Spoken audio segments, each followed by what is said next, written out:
शिवसेना में टूट के लिए सिर्फ उद्धव ठाकरे जिम्मेदार हैं, ज्यादा श्रेय मत लो, ये देवेंद्र फडणवीस को कह रहे हैं राज ठाकरे। राज ठाकरे ने उद्धव ठाकरे और शिवसेना की ऐसे शब्दों में आलोचना की कि अगर कोई किस्मत को सफल कहता है तो उसका पतन शुरू हो जाता है। उन्होंने ये भी कहा कि अगर बाला साहब होते तो शिवसेना में बगावत नहीं होती।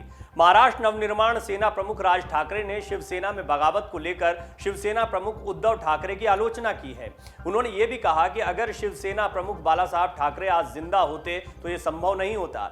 एमएनएस चीफ ने मीडिया से बातचीत करते हुए ये बातें कही हैं। राज ठाकरे ने कहा कि भाजपा को शिवसेना के विभाजन का श्रेय नहीं लेना चाहिए, ये पूरी तरह से उद्धव ठाकरे के कारण हुआ है। उन्होंने कहा, देवेंद्र फडणवीस मेरे पास आए, मैंने उनसे कहा कि ज्यादा श्रेय मत लो, जो कुछ हुआ वो तुमने नहीं किया, ना अमित शाह और ना ही बीजेपी के किसी नेता ने किया है, आपको इसका श्रेय उद्धव ठाकरे को देना होगा।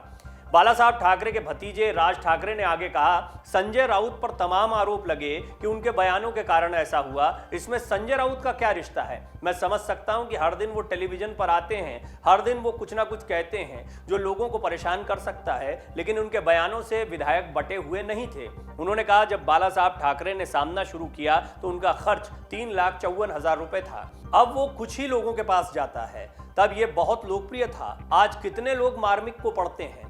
कोई नहीं, क्योंकि इसमें बाला साहब नहीं है। शिवसेना की भी यही स्थिति है। राज ठाकरे ने उद्धव ठाकरे और शिवसेना की ऐसे शब्दों में आलोचना की, अगर कोई किस्मत को सफल कहता है तो उसका पतन शुरू हो जाता है। साथ ही उन्होंने ये भी कहा कि अगर बाला साहब ठाकरे होते तो शिवसेना में बगावत कभी नहीं होती, ये संभव ही नहीं हो पाता। उन्होंने ये भी कहा कि शिवसेना को एक पार्टी के रूप में नहीं देखें, शिवसेना बाला साहब जैसे विचार रखने वाले लोगों से बनी थी।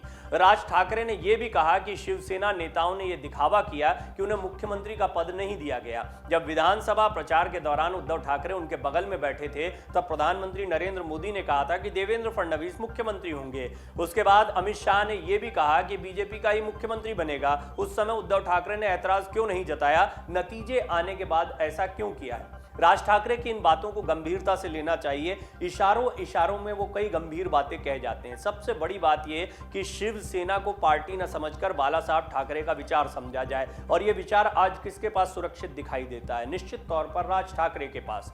हमने आपको कई सर्वेज के दौरान ये सवाल पूछा कि क्या राज ठाकरे को शिवसेना संभालनी चाहिए। आश्चर्यजनक रूप से 55,000 से ज्यादा लोगों ने वोट करते हुए इसमें जो नतीजे दिए उससे स्पष्ट हो गया कि बड़ी तादाद में वो लोग जो बाला साहब ठाकरे के विचारों से प्रभावित थे, वो चाहते हैं कि राज ठाकरे शिवसेना को संभालें।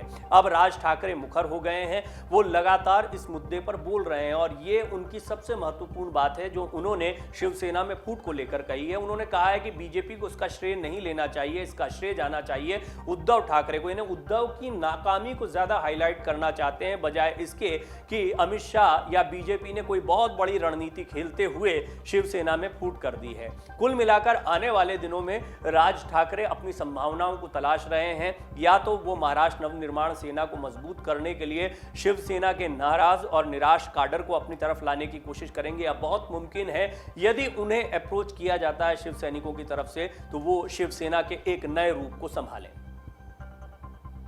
अगर आप ये वीडियो YouTube पर देख रहे हैं तो हमारे चैनल को सब्सक्राइब करें और बेल आइकन को दबाना ना भूलें। अगर आप Facebook पर ये वीडियो देख रहे हैं तो हमारे पेज को लाइक करें। अगर आप ये वीडियो YouTube पर देख रहे हैं तो हमारे चैनल को सब्सक्राइब करें और बेल आइकन को दबाना ना भूलें। अगर आप Facebook पर ये वीडियो देख रहे हैं तो हमारे पेज को लाइक करें।